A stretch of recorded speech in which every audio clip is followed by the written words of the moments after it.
ఎవరు రమ్మన్నాడు? కొమరం భీం రమ్మని చెప్పాడా? బిర్సముండా రమ్మన్నాడా?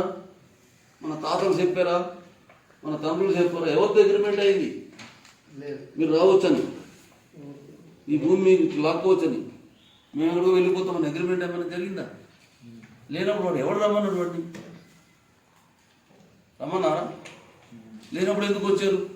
ఉదాహరణకి ఎస్పీ ఆఫీస్ సంబంధించిన స్థలం ఇస్తారు, హాస్పిటల్ కట్టడానికి కొంత స్థలం కేటాయిస్తారు, లేదా ఒక డిఎస్పీ ఆఫీస్ కట్టడానికి స్థలం కేటాయిస్తారు, లేదంటే ఇక్కడ మిలిటరీకి సంబంధించి ఆయుధాలు దాయడం కోసం స్థలం కేటాయిస్తారు. అక్కడ ఏమని చెప్తారండి? అది ఈ స్థలము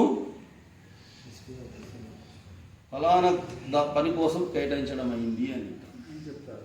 సరే, వాళ్ళ బిల్డింగులు ఆఫీసులు కడతారు, ఇంకా మిగిలిన స్థలం ఉంటుంది కదా, అక్కడ మనం వెళ్ళి గుడిస వేసుకుంటే పొలం ఉంటాడు వాడు. ఆ మిలిటరీ ఆయుధాలు దాచుకోవడానికి పెట్టిన ప్రాంతం ఇది నిషేధం. ఎవరు వెళ్ళకూడదు. మరి వెళ్ళిన తర్వాత వాడిగా వదిలేస్తారా? ఏం చేస్తారు?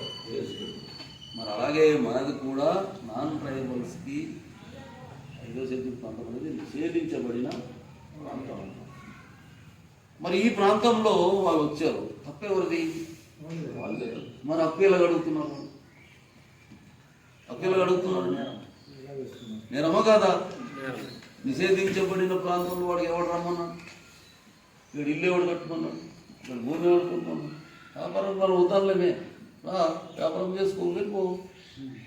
కానీ నువ్వు అక్కడ అడుగుతున్నావే, భూమి అక్కడ అడుగుతున్నావు. హక్కు లేని వాడికి ఇక్కడ భవనాలు ఉన్నాయి, అన్ని హక్కులు ఉన్న వాళ్ళకి గుడిసెలు ఉన్నాయి, ఇందిరమ్మ ఇల్లు ఉంది. ఇప్పుడు రాజకీయ హక్కులు కావాలంటున్నాడు, భూమి హక్కు కావాలంటున్నాడు. జీవో నెంబర్ 3 విషయంలో ఇచ్చిన తీర్పుని దీనికి లింక్ పెట్టాడు.